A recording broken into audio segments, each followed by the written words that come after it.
You are listening to LearnOutLoud.com's production of Spiritual Classics. Collecting key excerpts from a wide range of religious traditions throughout human history, this podcast is dedicated to showcasing the core teachings of the world's greatest spiritual thinkers. For a complete listing of all the Learn Out Loud podcasts with links to subscribe, please visit us at www.learnoutloud.com/podcast. Thank you for listening. The Alchemy of Happiness by Ghazzali, written in 1097 A.D., translated by Claude Field, from Chapter 8, The Love of God. The love of God is the highest of all topics, and is the final aim to which we have been tending hitherto.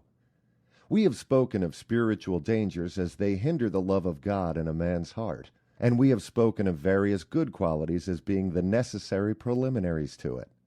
Human perfection resides in this, that the love of God should conquer a man's heart and possess it wholly, and even if it does not possess it wholly, it should predominate in the heart over the love of all other things. Nevertheless, rightly to understand the love of God is so difficult a matter that one sect of theologians have altogether denied that man can love a being who is not of his own species, and they have defined the love of God as consisting merely in obedience. Those who hold such views do not know what real religion is. All Muslims are agreed that the love of God is a duty. God says concerning the believers, He loves them, and they love Him. And the prophet said, till a man loves God and his prophet more than anything else, he has not the right faith. When the angel of death came to take the soul of Abraham, the latter said, have you ever seen a friend take his friend's life? God answered him, have you ever seen a friend unwilling to see his friend? Then Abraham said, O Azrael, take my soul. The following prayer was taught by the prophet to his companions. O God, grant me to love thee, and to love those who love thee, and whatsoever brings me nearer to thy love, and make thy love more precious to me than cold water to the thirsty. Hassan Basri used to say, he who knows God loves him, and he who knows the world hates it. We come now to treat of love in its essential nature. Love may be defined as an inclination to that which is pleasant. This is apparent in the case of the five senses, each of which may be said to love that which gives it delight. Thus, the eye loves the beautiful forms, the ear the music, etc. This is a kind of love we share with animals, but there is a sixth sense, or faculty of perception, implanted in the heart, which animals do not possess, through which we become aware of spiritual beauty and excellence. Thus a man who is only acquainted with sensuous delights cannot understand what the prophet meant when he said he loved prayer more than perfumes or women, though the last two were also pleasant to him. But he whose inner eye is open to behold the beauty and perfection of God will despise all outward sights in comparison, however fair they may be. The former kind of man will say that beauty resides in red and white complexions, well-proportioned limbs, and so forth, but he will be blind to moral beauty, such as men refer to when they speak of such and such a man as possessing a beautiful character. But those possessed of inner perception find it quite possible to love the departed great, such as the Caliphs Omar and Abu Bakr, on account of their noble qualities, though their bodies have long been mingled with the dust. Such love is directed not towards any outward form, but towards the inner character. Even when we wish to excite love in a child towards anyone, we do not describe their outward beauty or form, but their inner excellences. When we apply this principle to the love of God, we shall find that He alone is worthy of our love, and that if anyone loves Him not, it is because he does not know Him. Whatever we love in any one we love, because it is a reflection of Him. It is for this reason that we love Mohammed, because he is the prophet and the beloved of God, and the love of learned and pious men is really the love of God. We shall see this more clearly if we consider what are the causes which excite love. The first cause is this: the man loves himself and the perfection of his own nature, This leads him directly to the love of God, for man's very existence and man's attributes are nothing else but the gift of God, but for whose grace and kindness man would never have emerged from behind the curtain of non-existence into the visible world. Man's preservation and eventual attainment to perfection are also entirely dependent upon the grace of God. It would indeed be a wonder if one should take refuge from the heat of the sun under the shadow of a tree and not be grateful to the tree, without which there would be no shadow at all. Precisely in the same way, were it not for God, man would have no existence nor attributes at all. Wherefore then should he not love God, unless he be ignorant of him? Doubtless fools cannot love him, for the love of him springs directly from the knowledge of him, and whence should a fool have knowledge?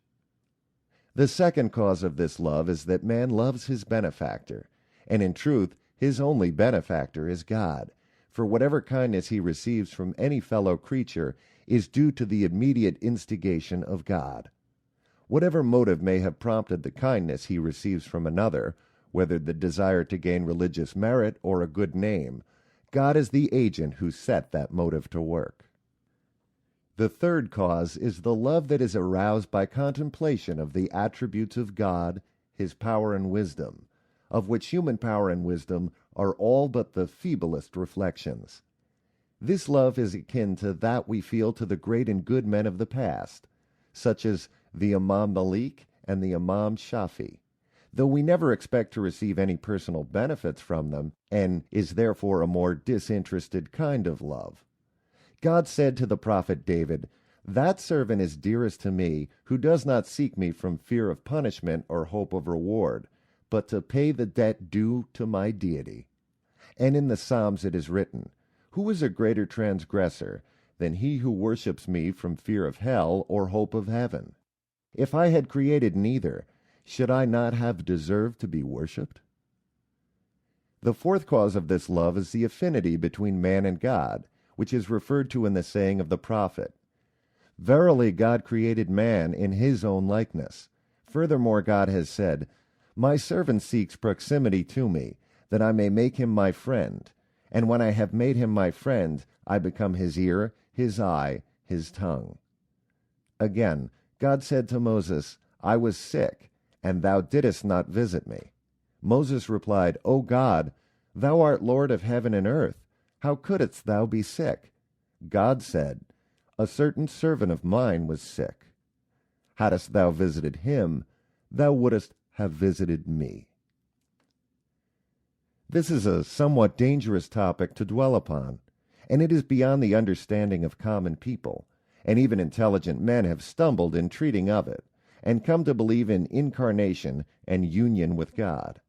Still, the affinity which does exist between man and God disposes of the objection of those theologians mentioned above, who maintain that man cannot love a being who is not of his own species. However great the distance between them, man can love God because of the affinity indicated in the saying, "God created man in his own likeness." The vision of God. All Muslims profess to believe that the vision of God is the summit of human felicity, because it is so stated in the law. But with many, this is mere lip profession which arouses no emotion in their hearts. This is quite natural, for how can a man long for a thing of which he has no knowledge? We will endeavor to show you briefly why the vision of God is the greatest happiness to which a man can attain. In the first place, every one of man's faculties has its appropriate function which it delights to fulfill. This holds good of them all, from the lowest bodily appetite to the highest form of intellectual apprehension. But even a comparatively low form of mental exertion affords greater pleasure than the satisfaction of bodily appetites. Thus, if a man happens to be absorbed in a game of chess, he will not come to his meal, though repeatedly summoned. And the higher the subject matter of our knowledge, the greater our delight in it. For instance, we would take more pleasure in knowing the secrets of a king than the secrets of a vizier. Seeing, then, that God is the highest possible object of knowledge, the knowledge of him must afford more delight than any other. He who knows God, even in this world, dwells, as it were, in a paradise, the breath of which is as the breath of the heavens and the earth, a paradise the fruits of which no envy can prevent him plucking, and the extent of which is not narrowed by the multitude of those who occupy it. But the delight of knowledge still falls short of the delight of vision, just as our pleasure in thinking of those we love is much less than the pleasure afforded by the actual sight of them. Our imprisonment in bodies of clay and water, and entanglement in the things of sense constitute a veil which hides the vision of God from us, although it does not prevent our attaining to some knowledge of him. For this reason God said to Moses on Mount Sinai, "Thou shalt not see me."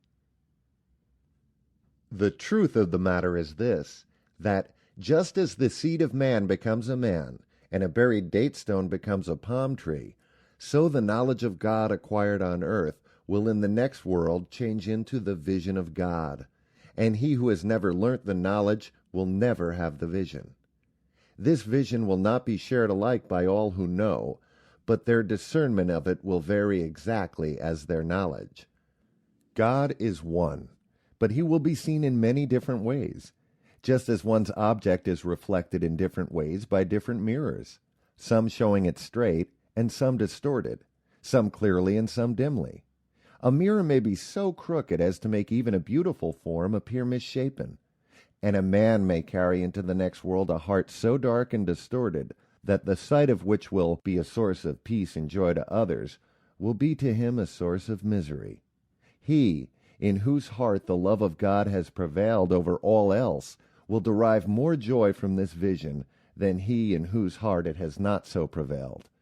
Just as in the case of two men with equally powerful eyesight, gazing on a beautiful face, he who already loves the possessor of that face will rejoice in beholding it more than he who does not. For perfect happiness, mere knowledge is not enough, unaccompanied by love, and the love of God cannot take possession of a man's heart till it be purified from love of the world, which purification can only be effected by abstinence and austerity. While he is in this world, a man's condition with regard to the vision of God is like that of a lover who should see his beloved's face in the twilight, while his clothes are infested with hornets and scorpions, which continually torment him. But should the sun arise and reveal his beloved's face in all its beauty, and the noxious vermin leave off molesting him, then the lover's joy will be like that of God's servant, who, released from the twilight and the tormenting trials of this world, beholds him without a veil. Abu Suleiman said, "He who is busy with himself now will be busy with himself then, and he who is occupied with God now will be occupied with him then." Yahya ibn Mu'ez relates, "I watched Bayezid Bastami at prayer through one entire night. When he had finished, he stood up and said, 'O Lord, some of thy servants have asked and obtained of thee the power to perform miracles, to walk on the sea, and to fly in the air. But this I do not ask. Some have asked and obtained these treasures, but these I do not ask.' Then he turned, and seeing me said, 'Are you there, Yahya?' I replied, 'Yes.' He asked, 'Since when?' I answered, 'For a long time.' I then asked him to reveal to me some of his spiritual experiences. 'I will reveal,' he answered, 'what is lawful to tell you. The Almighty showed me his kingdom, from its loftiest to its lowest. He raised me above the throne and the seat, and all the 7 heavens. Then he said, "Ask of me whatsoever thing thou desirest." I answered, "Lord, I wish for nothing beside thee." Verily, he said, "Thou art my servant." On another occasion, Bayezid said, "Were God to offer thee the intimacy with himself of Abraham, the power and prayer of Moses, the spirituality of Jesus, yet keep thy face directed to him only, for he has treasures surpassing even these." One day a friend said to him, "For 30 years I have fasted by day and prayed by night, and have found none of that spiritual joy of which thou speakest." Bayezid answered, "If you fasted and prayed for 300 years, you would never find it." "How is that?" asked the other. "Because," said Bayezid, "your selfishness is acting as a veil between you and God." "Tell me, then, the cure." "It is a cure which you cannot carry out." However, as his friend pressed him to reveal it, Bayezid said, "Go to the nearest barber and have your beard shaved. Strip yourself of your clothes, with the exception of a girdle round your loins. Take a horse's nose bag full of walnuts. Hang it round your neck. Go into the bazaar and cry out, 'Any boy who gives me a slap on the nape of my neck shall have a walnut.' Then, in this manner, go where the Cadi and the doctors of the law are sitting." "Bless my soul," said his friend, "I really can't do that. Do suggest some other remedy." "This is the indispensable preliminary to a cure," answered Bayezid, "but, as I told you, you are not curable." The reason Bayezid indicated this method of cure for want of relish in devotion was that his friend was an ambitious seeker after place and honor. Ambition and pride are diseases which can only be cured in some such way. God said unto Jesus, "O Jesus, when I see in my servants' hearts pure love for myself unmixed with any selfish desire concerning this world or the next, I act as guardian over that love." Again, when people asked Jesus, "What is the highest work of all?" he answered, "To love God and to be resigned to his will." The Saint Rabia once asked whether she loved the prophet. "The love of the Creator," she said, "has prevented my loving the creature." Ibrahim ben Adman in his prayers said, "O God, in my eyes heaven itself is less than a gnat in comparison with the love of thee and the joy of thy remembrance, which thou hast granted me." He who supposes that it is possible to enjoy happiness in the next world apart from the love of God is far gone in error. For the very essence of the future life is to arrive at God as at an object of desire long aimed at and attained through countless obstacles. This enjoyment of God is happiness. But if he had no delight in God before, he will not delight in him then. And if his joy in God was but slight before, it will be slight then. In brief, our future happiness will be in strict proportion to the degree in which we have loved God here. But, and God may preserve us from such a doom, if in a man's heart there has been growing up a love of what is opposed to God, the conditions of the next life will be altogether alien to him, and that which will cause joy to others will to him cause misery. This may be illustrated by the following anecdote. A certain scavenger went into the perfume seller's bazaar, and, smelling the sweet scents, fell down unconscious. People came round him and sprinkled rose water upon him, and held musk to his nose, but he only became worse. At last one came who had been a scavenger himself.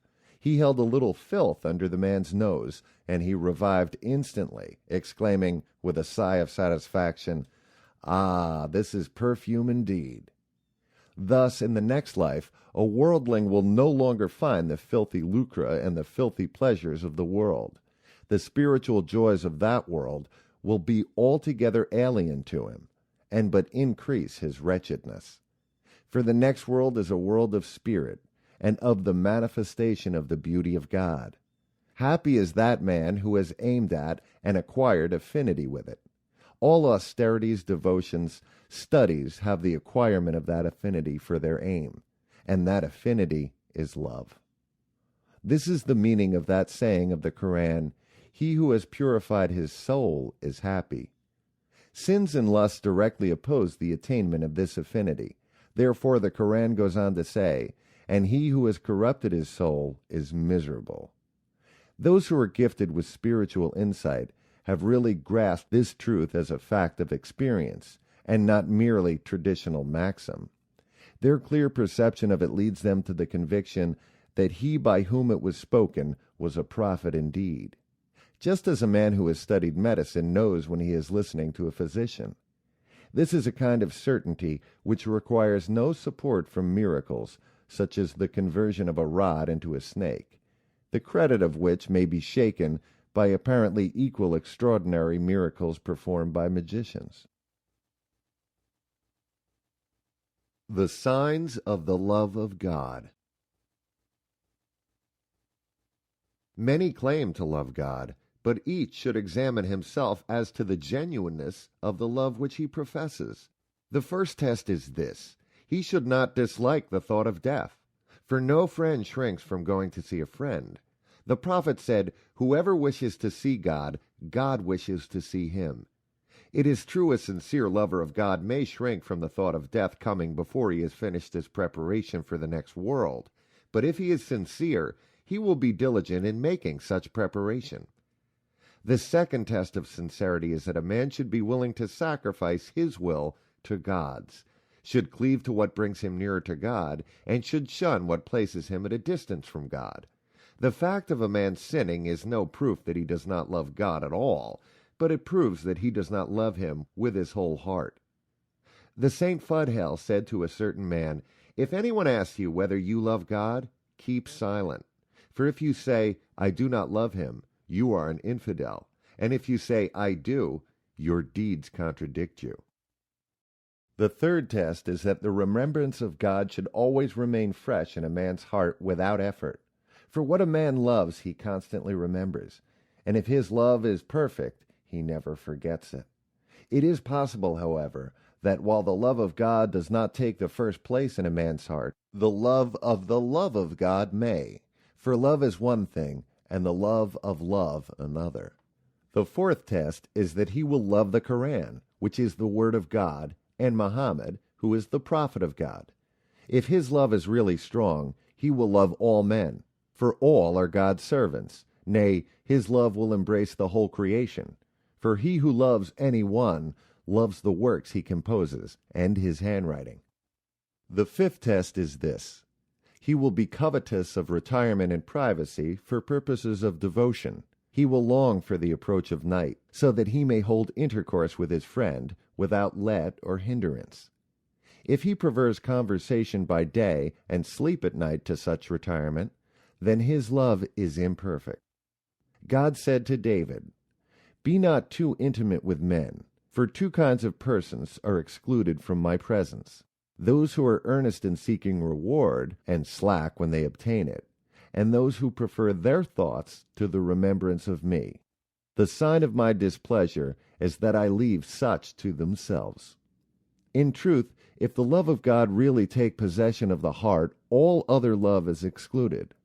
One of the children of Israel was in the habit of praying at night, but observing that a bird sang in a certain tree very sweetly, he began to pray under that tree, in order to have the pleasure of listening to the bird.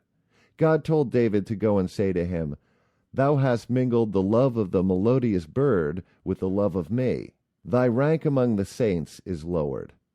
On the other hand, some have loved God with such intensity that, while they were engaged in devotion, their houses have caught fire, and they have not noticed it. A sixth sense is that worship becomes easy. A certain saint said, "During one space of 30 years I performed my night devotions with great difficulty, but during a second space of 30 years they became a delight." When love to God is complete, no joy is equal to the joy of worship. The seventh test is that lovers of God will love those who obey him and hate the infidels and the disobedient. As the Quran says, they are strenuous against the unbelievers and merciful to each other. The prophet once asked God and said, "O Lord, who are thy lovers?" And the answer came, "Those who cleave to me as a child to its mother, take refuge in the remembrance of me as a bird seeks the shelter of its nest, and are as angry at the sight of sin as an angry lion who fears nothing."